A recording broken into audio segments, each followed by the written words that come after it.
In today's video, I'm going to teach you Google Sheets formula logic is based on a simple input-process-output model, where you provide data points, inputs, define an action, process, using operators or functions, and the cell displays the resulting value, output. Before we get started, make sure to hit like, subscribe, and turn on the notification bell so you never miss a new tutorial. If you find this video helpful, don't forget to drop a comment below. I'd love to hear your thoughts and questions.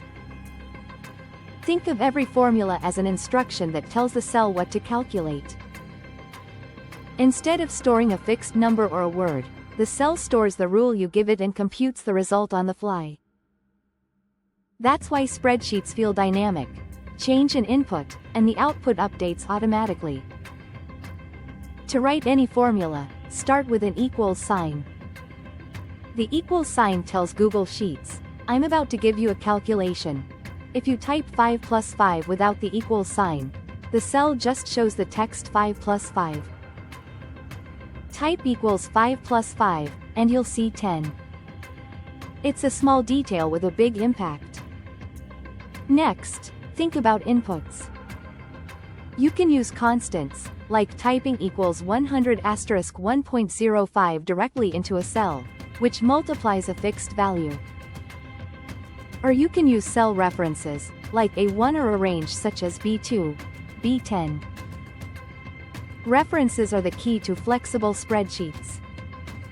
If a formula uses A1 and the value in A1 changes, the result recalculates instantly.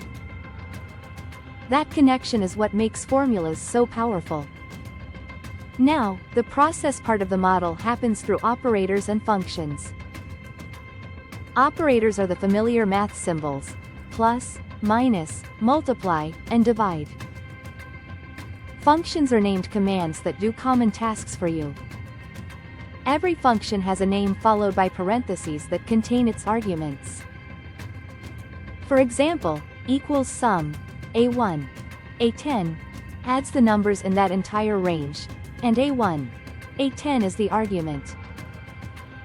You can mix references and constants too, like equals A1 asterisk 1.05, to calculate a markup that adjusts as A1 changes. Once you press enter, the output appears in the cell.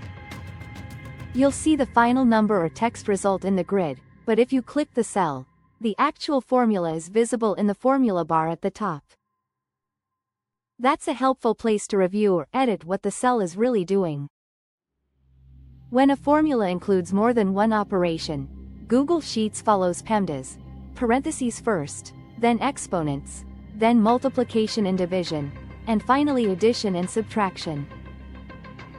This is why equals 2 plus 3 asterisk 4 returns 14, while equals 2 plus 3 asterisk 4 returns 20. Use parentheses anytime you want to control the order or to make complex formulas easier to read. To reinforce this, try entering numbers in A1 and A2, then in another cell type equals A1 plus A2. Change A1 and watch the result update. Then try equals sum, A1, A10, to total a column. With equals, clear inputs, the right process, and PEMDAS, you'll build reliable, dynamic formulas every time. If this tutorial helped you, give the video a thumbs up and share it with someone who might need it. Don't forget to subscribe for more productivity tips and Notion tutorials. Thanks for watching, and I'll see you in the next one.